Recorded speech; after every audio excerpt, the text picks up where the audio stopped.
Hello and welcome to the Channel 16 coverage of the 2015 World Police and Fire Games, the Games of Heroes. We're coming to you from the Athletes Village in the middle of beautiful Reston Town Center. I'm Ken Elston, and over the next 5 days we'll be covering the World Police and Fire Games with daily sports highlights, athlete profiles, and a behind-the-scenes look at the games, their history, and what it takes to put on an event of this scale. Also, if you didn't get a chance to be at RFK last night to attend the opening ceremony, Channel 16 was there for you, and we'll be replaying opening ceremonies immediately following this show, beginning at 8 p.m. The World Police and Fire Games are an international sporting event, offering police officers, firefighters, and public safety personnel from around the world an opportunity to showcase their athletic excellence.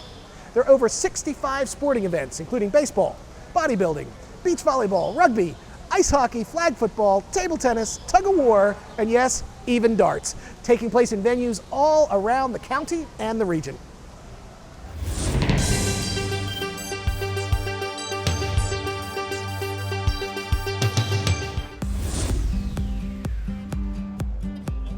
The games are much bigger than just one venue. Most people think of a sporting event as it's at an arena. Not here. The World Police and Fire Games have almost 10,000 athletes in more than 60 different sports from 60 some odd countries, and they're all over the region. Most of them are in Fairfax, but they're still really over a wide area. You need one place that's the center of everything. So that's the Reston Town Center. This is the Athletes Village, and it's really important to have a place where people can come, meet people from other countries, celebrate, and just have a sense of camaraderie. Well, what our organization tried to do in producing the Athletes Village was take what the great assets are of the town center and just magnify them. Great restaurants, great shopping experiences, a really walkable experience, very livable. We have two different program areas. The pavilion, which everybody knows is the ice skating rink during the wintertime. The pavilion is more of a loungy area where the athletes can come out with their guests, meet people from other countries. But the real signature area that we have is called Champion Square. It's a parking lot that's at the northeast corner of Reston Town Center. Champion Square has a stage, has different activities, a 150-foot long obstacle course, climbing wall, food vendors, kind of like the fair food vendors that you'd have. But the whole idea is to create a party atmosphere. It's a 10-day festival running from now until Saturday, July 4th. And the public is encouraged to be a part of this. Have a great time and interact with the athletes. Welcome them to Fairfax County. They are looking at Fairfax County as the center of this region right now, not Washington, D.C. They're here, they're enjoying the experience, not leaving the town center. They want to be here, and they'd love to talk to you.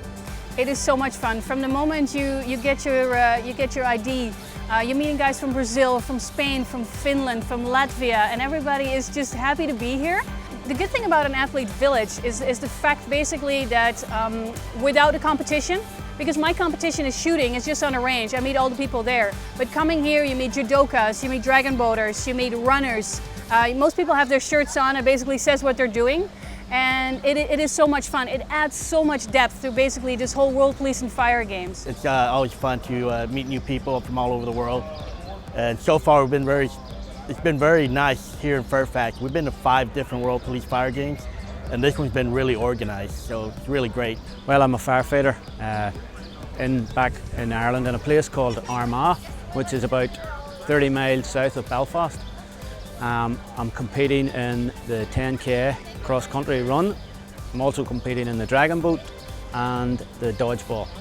I think it's a great thing that's happening. We've lived here for 34 years, and we've seen the town center develop. And we knew that this was coming at some point, but I didn't realize the extent to which it was going to be centered here at the town center. So we were over here this morning for coffee, and as we come frequently, and it's all happening. It's great. It's great to meet people from everywhere, so they're all very friendly, and very happy to be hosting these people. So usually other people are hosting us with the USAR team, and I also like to travel on my own, so a lot of people are hosting me. So it feels good to host international travelers into the United States and Northern Virginia. It's an honor to be here and to be able to meet so many athletes, both policemen and firemen from around the world, and to meet their families and friends who came to watch them participate. I would say certainly people want to check out the website for Fairfax 2015. It's fairfax2015.com. And on there is a full schedule, not just for the village, but for everything that's going on. We do have a few events that are going to be taking place here that are part of the games. There's a wrist wrestling or arm wrestling competition that's going to be here later in next week. This coming Sunday, there's going to be the Honor Guard competition, which I think is going to be fantastic. There's also a half marathon that will be here on July 4th weekend. So there's a lot going on out here that people can come out to. I'm very happy to welcome as my first guest one of the people who helped to organize the opening ceremonies and the games, the CEO and president of Fairfax 2015, Bill Knight. Bill, welcome. Thanks for being Ken. here. Appreciate it. Oh, it must be very exciting after over 2 years of work to have the games finally getting underway. Yeah, we're absolutely pumped to have them off and running. It's great, and this weather's going to give us a break here soon, and we'll be in great shape. So Fairfax 2015, that's a not-for-profit.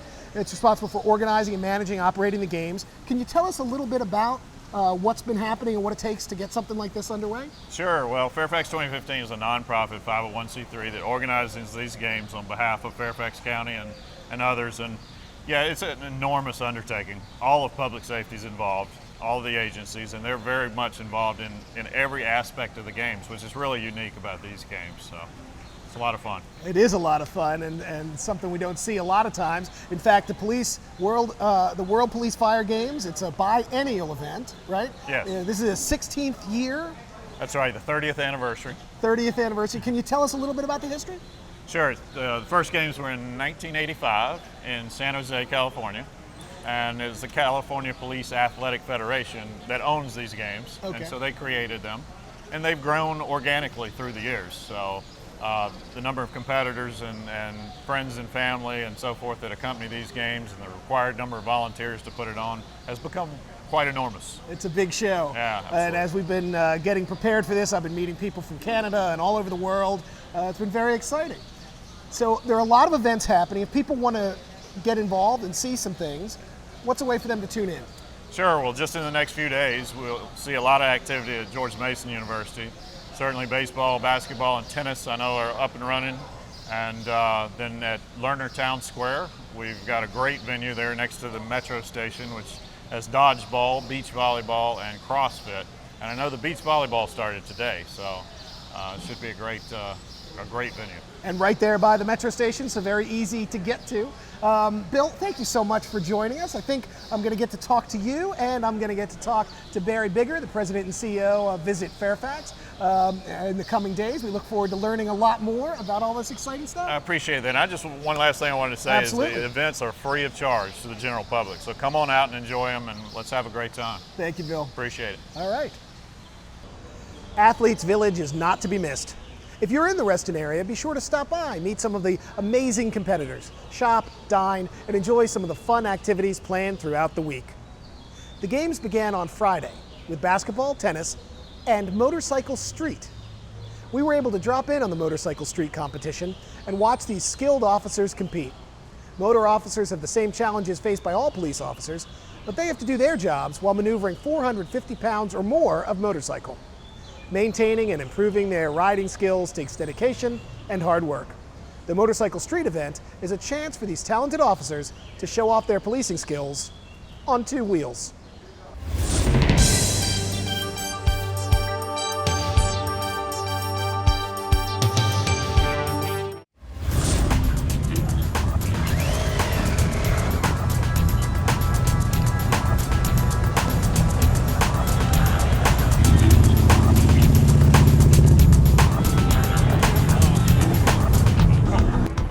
Today is a cooperation between the World Police and Fire Games and the Mid-Atlantic Motorcycle Riders Committee to host the event for the World Police and Fire Games on the street motorcycle event.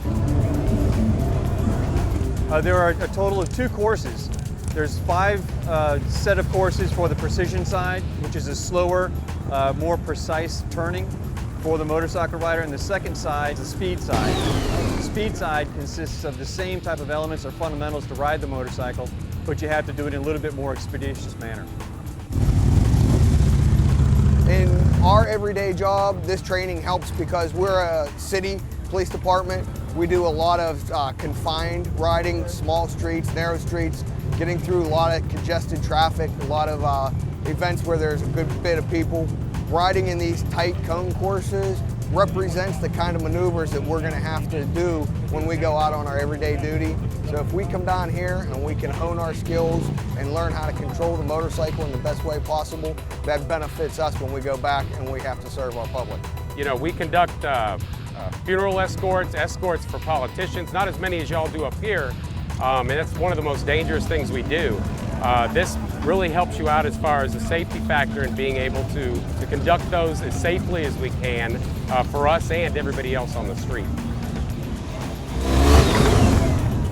No, I think it's a great opportunity for the World Police and Fire Games in the Mid-Atlantic to put this event on. As I said before, it's great training for everyone to see the other side. Where one department might not have a training environment, they can come out here and practice and maybe hone their skills that might help them survive one day. I'd never been to the World Police Games. I've been to the Texas Police Games a few times, and once we heard that this was here and that Fairfax, who are some of the best riders that we've seen, we wanted to come up, see how they rode, learn from them some of the training, and be able to see the police games, the World Police Games. The World Police and Fire Games is important to have because it brings people from all over the country, all over the world, into one localized area, so to speak. So you get to meet people. The networking that you get to do is absolutely incredible, and it's just a wonderful, exciting time. The games got underway on Friday. Here's a look at some of the events taking place around the region.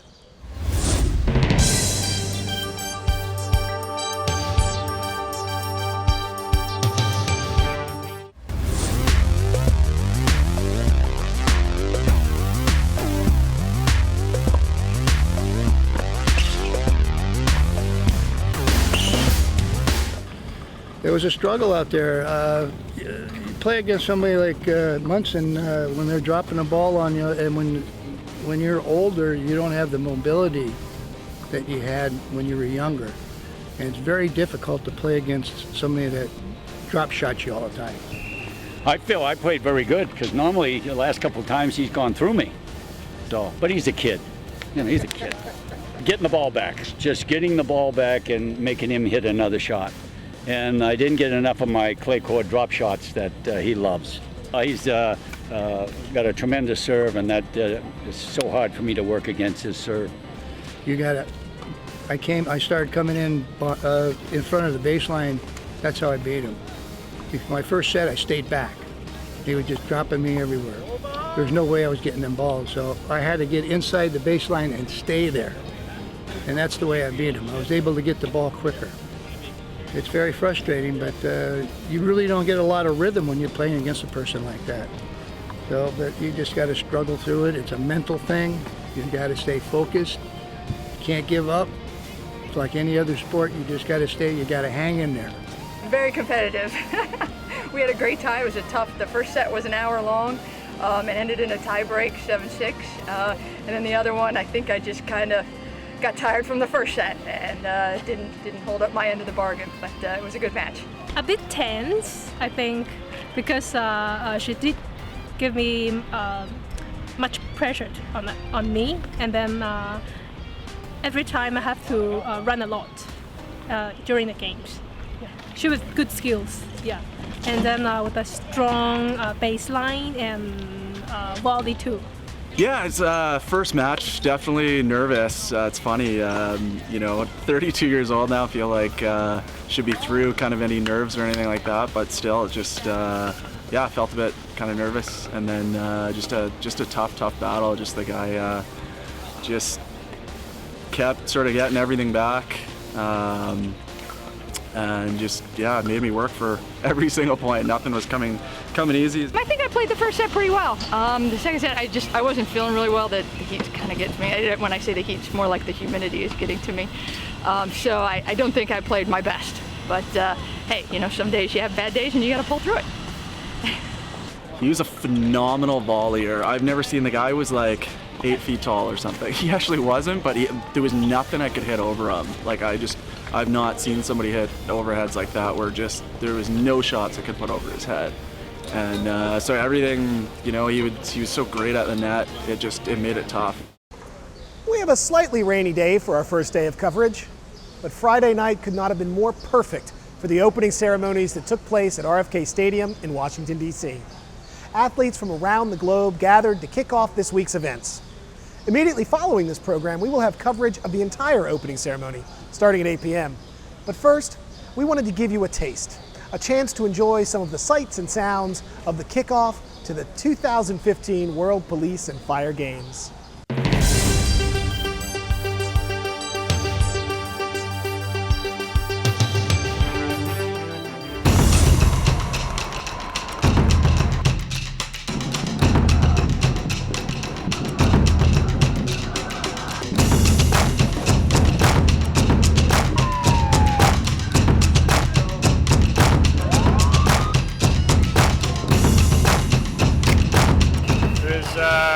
It was fun walking into the stadium with the fans cheering you on and kind of give you a little chill up your spine there. It was a great experience to be down here. Just happy to be here. A great amount of countries being represented, police and fire, so it's a pretty exciting thing to take part in, and to be with your colleagues from work and in a very fun atmosphere, and looking forward to the start of the sports.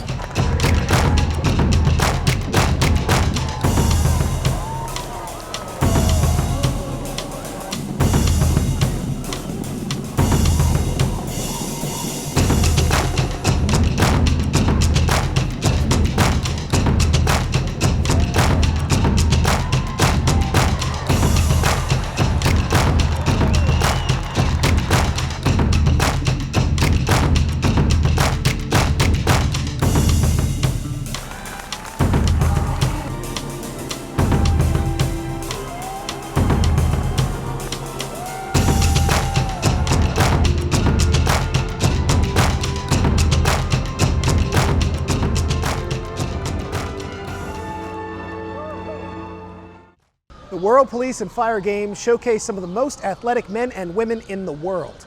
As they gather here, they're looking to be the best in their sports. Here's a look at the results from today's events and the competitions coming up tomorrow.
That's going to do it for us.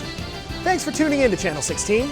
You can watch us on the Cox, Comcast, or Verizon cable systems, or on live streaming at fairfaxcounty.gov/cable. Click on live streaming. Be sure to join us tomorrow night and every night through July 2nd from 7:30 to 8 p.m. for more of the 2015 World Police and Fire Games. Stay tuned now for a replay of Friday night's opening ceremonies. I'm Ken Elston. Good night.